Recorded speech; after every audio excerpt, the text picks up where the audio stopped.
Hi, it's Maria, and I'm doing number 22. It's part 22 of the Forgiveness to Love series. And so this title is, it's the Forgiveness to Love series, and it's about my life exposed here. But the title of this particular one this is page 5 of my forgiveness list. And the subtitle is Sometimes Even Moms Must Let Go. And so I pray that you really enjoy this. In part 21, in the last video, I told you that during my travels to study with a spiritual teacher in Ashland, Oregon, a massive steel Greyhound bus door smacked my head and face, and how for the last 3 years, since June 5th, 2019, I've been healing from that traumatic brain injury. And so if I appear a little ditzy, and I can be pretty ditzy even when I'm all there, but at times, please forgive me and know that, we're all working through challenges that are personal to us. And so that even brings us closer, because some people think, oh, poor me, and no one has it as bad as I have. And the fact of the matter is that I believe we're each given the tools that we need to overcome whatever challenges we are faced with during this lifetime on this planet. And so it, may appear that only you have a troubling situation, and yet millions of others are struggling with similar issues. We're all one. We are all part of the whole, however divided and however nebulous that sounds, but however divided it might seem, we are truly one collective. And as for my injury, I guess, my family planned on me becoming so disabled as a result of that, or just gone, so they could continue thieving. But in the darkness, I prayed a lot. And so I think that sometimes we are faced with challenges that allow us to grow in many ways that we might not have otherwise chosen. Yes. And so I knew that somehow, some way, I would overcome it. And so in the meantime, it was the beginning of the pandemic, and I needed medical care and financial help for a place to stay where I could heal. And so I contacted an attorney, and he happened to be in Texas, and who specialized in traumatic brain injuries. And so, as with every other legal case, though, that I was involved in, there was really no help and no money, and not even for a doctor or even the $2,500 ambulance bill that was actually ruining my credit. And so, sometimes we think, oh, can it really get any worse? And yet, we really are faced with challenges that we can figure out a way to overcome somehow, some way. And in every situation, there truly is a gift that that we give one another, in terms of how we can show our strength, how we can find that inner resolve, how we can come up with creative solutions, how we can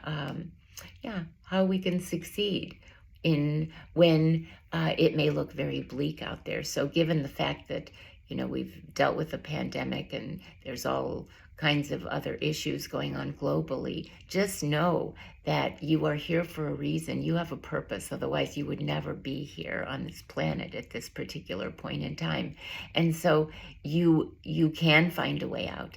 And nothing is as bleak as it seems sometimes. Sometimes you just have to disengage and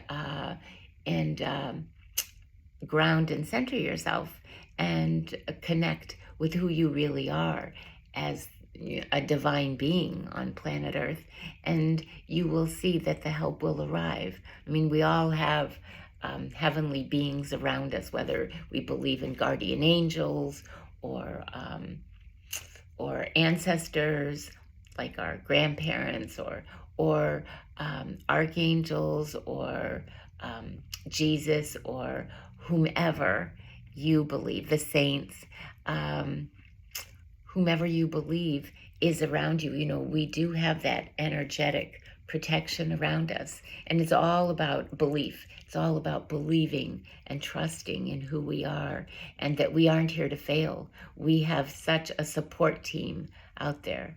Um, Yay. And so we can do this. And I know I sleep with a little icon of a little girl with a guardian angel around her. And I'm very aligned with Jesus. And so there are so many, and God, I mean, God, the creator of all, the creator of everything, visible and invisible, that always has been, that is now, and will always be.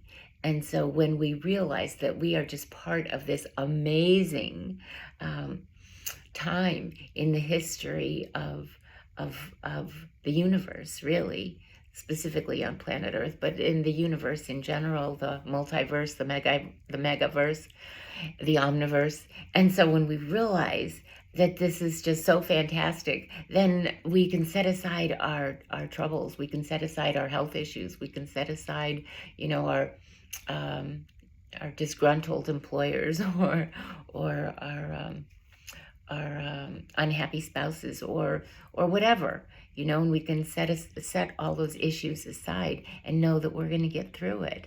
And we just need to take our power and be more authentic in who we are and in our communications. And then when we really love ourselves, then and forgive ourselves for any infractions that perhaps we feel that we have made, sustained, and not dealt with appropriately, we can then flourish. And so, as I said about the bus door, you know, it hit the right side of my head and my face, and then threw me several feet, so that I then hit the left side of my face and body and head, and then I collapsed. And my head, you know, kind of bounced back and forth, so I was really not in a very good position. But, and that, you know, that was a fact. That is how that injury, that is what I sustained. Yet, as I think about every other incident, you know, or event that hurt me over the last few decades, there seemed to always be an excuse or some wiggle room, you know, to blame someone or something else, when in fact, this is the time the energy of the planet is such that we have to take responsibility. So whomever, whether the bus driver wants to blame it on somebody else, or Greyhound wants to blame it on somebody else, or even I want to blame it on someone else. I mean, I just happen to to be the person there at that particular point in time, and so it's a matter about taking responsibility and moving forward in the best way we are able and in the best way we know how. And so I did call my attorney, and I told him I wanted him to call Greyhound's attorney and tell them to stop the incessant stalking. And so his response was very telling. And I do believe that sometimes we are to go through things so that we can come out the other side as more empowered human beings. And I believe that this was one of those times, because his response was very telling. And he asked if I were certain it was Greyhound and not my sister. And I said, what? And so I thought, wow, so now I know. And then he told me, just try to be safe. And I said, excuse me, I have a brain injury. You know, I was dizzy and stuttering, and virtually every penny's been stolen from me, and I'm being harassed, and I ended up living in a car, and I was beyond vulnerable. And if I left some fruit or water, you know, in the car, and I went to take a walk or something. I'd end up feeling sick if upon eating it, because some creepo would have come in and messed with it. And you're telling me that even that my sister, that those stalkers, might belong to my sister. And I thought, wow, my attorney, he's my only advocate. And he was obviously showing me who he really was. And so, and then he tells me, try to be safe. And I wanted a restraining order. I wanted a restraining order for all the creepos, right? Those hired by Greyhound, those hired by the sibling, the muscle men, those big muscle men in 9 trucks that were doing maneuvers around my car in parking lots, that I was told sibling hired. And I was terrified, because I thought, well, if they get out of their car, if they get out of their trucks and they come toward me, I might as well just hang it up, because, yeah. And to be there actually at night, in the middle of the night, because I had nowhere else to go. And so I was living in my car. And so, I had decided to leave Oregon and try to connect with my 2 sons in Santa Monica. And that's when the brunt of the stalking, I realized the brunt of the stalking was there, because I was alone and I was in my car. And but at the same time, I chose to leave Oregon because I was so excited about seeing my 2 sons, and I vowed to myself that I would find them. And I actually looked up my one son. He was living on Ashland Street in Santa Monica, and I thought, I'm living in Ashland, Oregon. This must be a sign. This is like, oh my gosh, this is so amazing. Well, that sign kind of turned out to be a bad joke, because he had no intention of even seeing me. But like many of you, when we leave ourselves open to being hurt, then because we love so deeply, we get played. And that's kind of what happened to me. And he's a doctor, and so I called every hospital around and asked if I could leave a message for him, and to please call his mom, because I missed him so. And I heard nothing. And then my 3rd son, who I talked about in part 14, actually, because his name is Stephen, and I was talking about names, and the name Stephen means crown. So it's a beautiful name. Anyway, he owns a company, and he had a large office that looked empty. And so perhaps that was due to the pandemic. Anyway, he had, on the internet, he had multiple phone numbers and emails.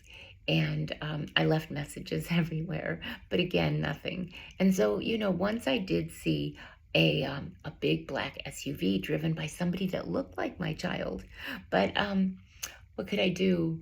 Because for whatever reason, he didn't want to connect with me. And so, my children are grown, and if they don't want to be with their mother, then I must respect that, and you too, because every mother at some point has difficulty with their child. They say mothers have the most difficulty with their daughters. And yet my daughter and I were absolutely inseparable. Of course, now she hasn't come around. And yet she is a mother in her own right now, from what I have seen on Instagram and her pictures. But that was another thing too. When I looked on the internet and I found her, I saw she lived on George Street, and I just had to laugh, because George was our last name. It was my married name. And so I don't even know if, I know that a George Street did exist, I think, in Chicago, but I don't think it exists in the suburbs, in the northern suburbs. Perhaps it does. I don't really know. Anyway, once I realized, though, that my son Scott,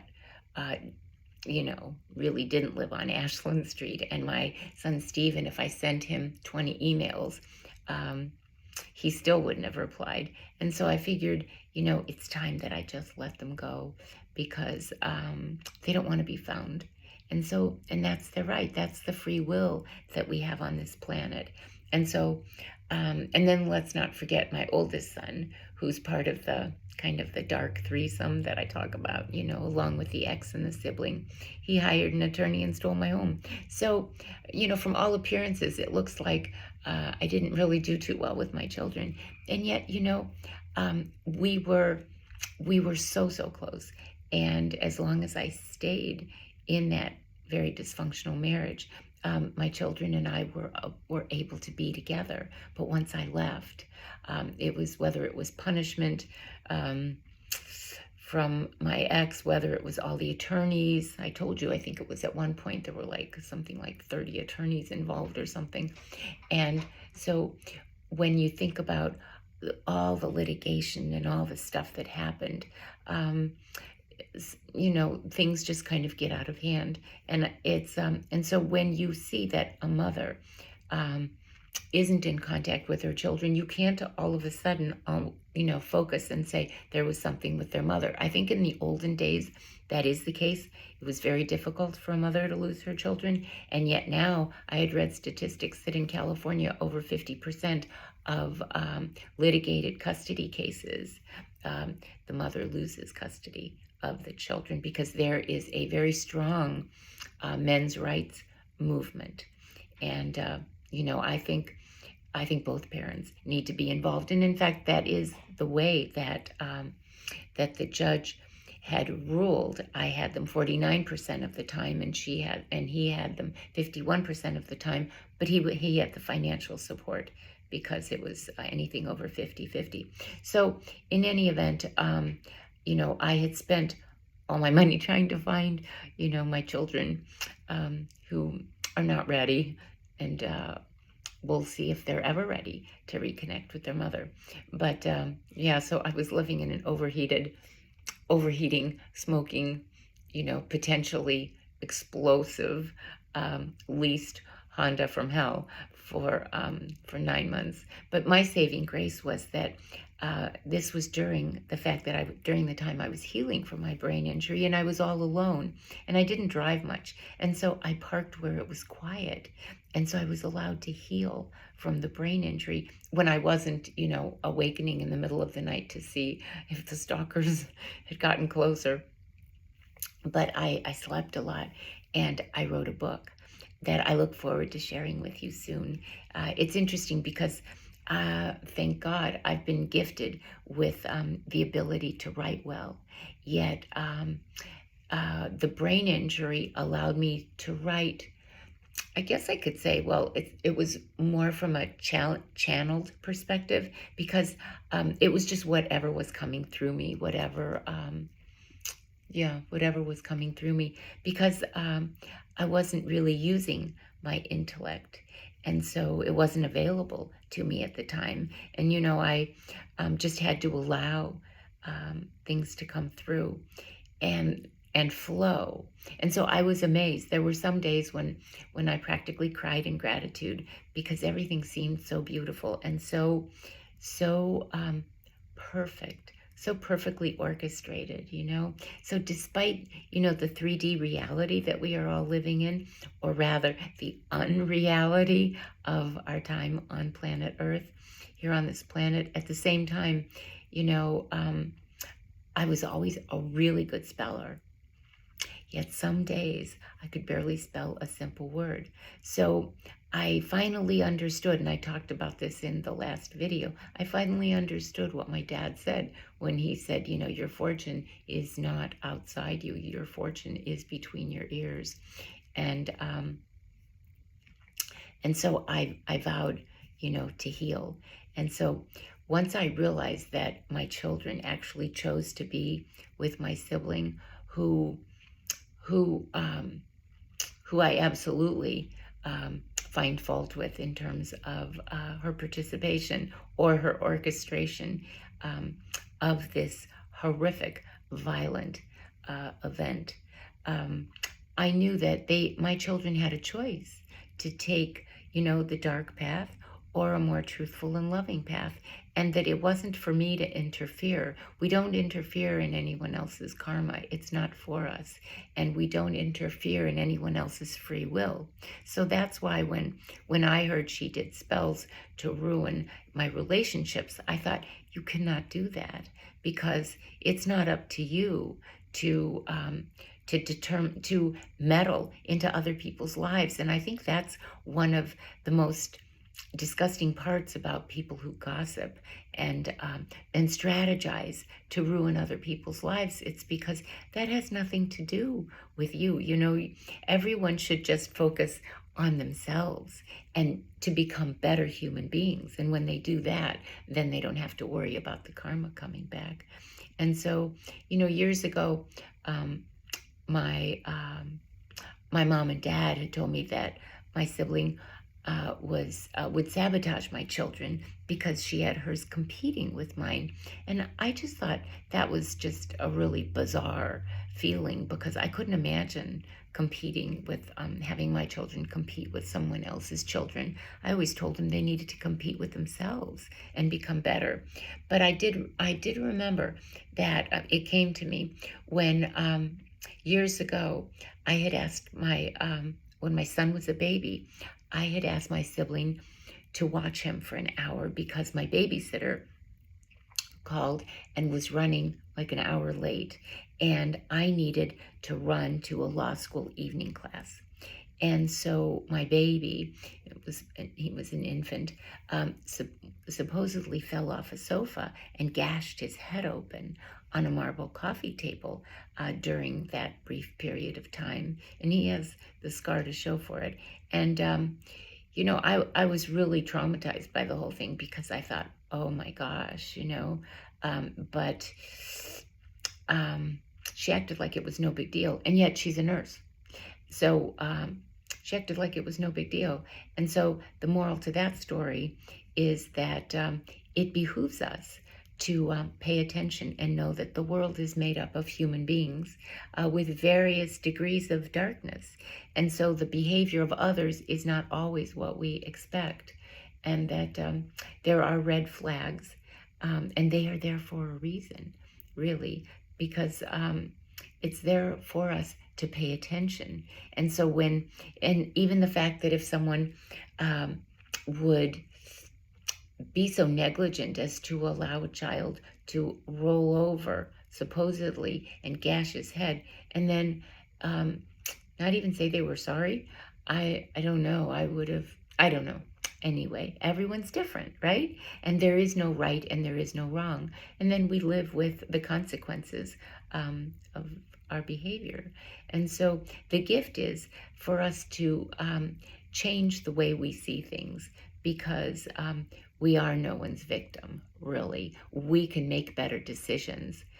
It was not a good decision on my part to ask her to watch my child. And I realized that, and I never did that again. But at the time, you know, many of us just aren't thinking clearly, right? And so we face the consequences for our choices.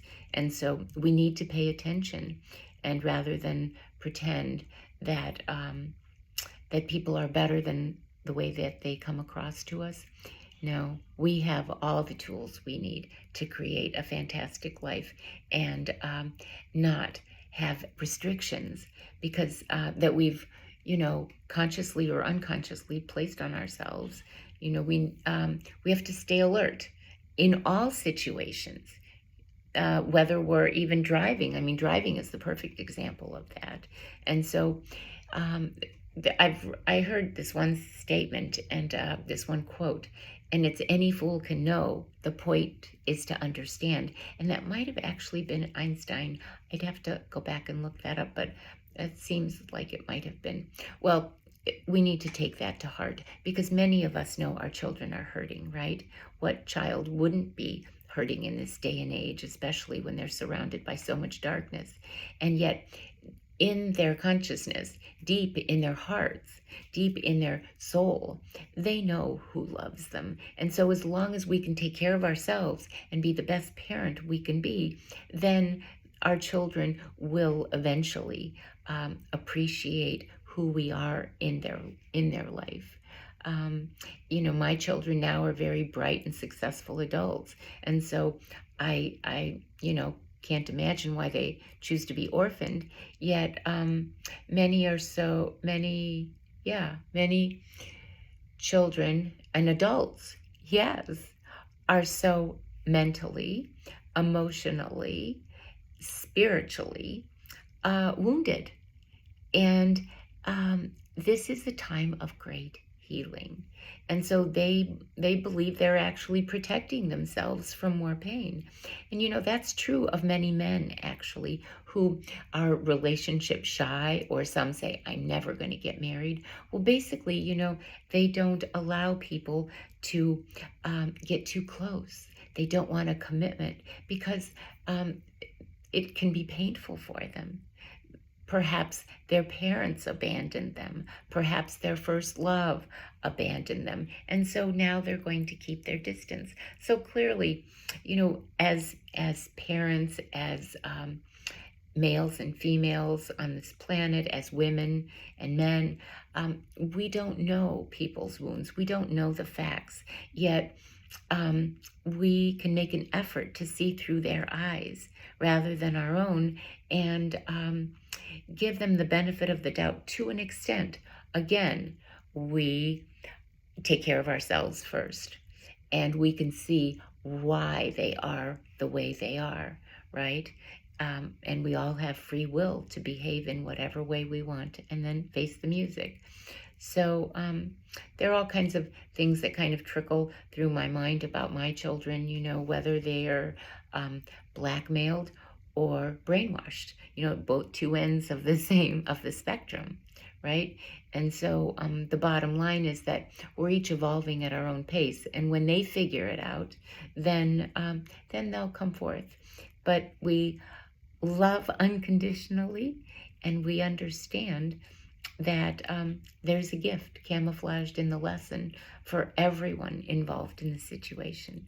And so I think I'm going to end this. This gets, I love, I love talking about things that we can change, and what we can change is we can change ourselves. Because if we look at the situations around us, we can think, oh my God, I'm going through this. People have lost their jobs, people have health issues, people have all kinds of relationship issues, all kinds of things.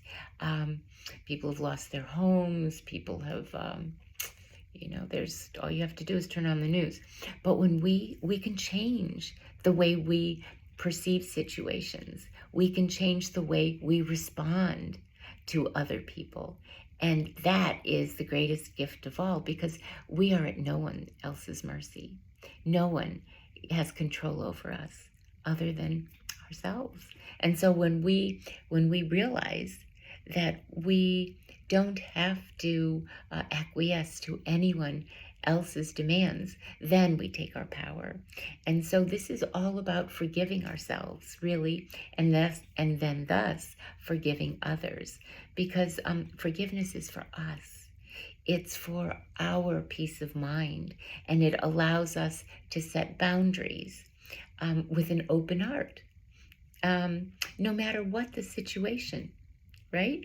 And so let's go to part 23. With an open heart, and know that we love the lost. We really do. And even those that are so lost they don't even know which end is up, right? There are some like that. And so we have to show compassion. At the same time, no one's going to cross our boundaries, right? And when we see people behaving in a way that we do not condone, then that's it, right? So be strong, be powerful, know who you are, and remember that I love you. Bye.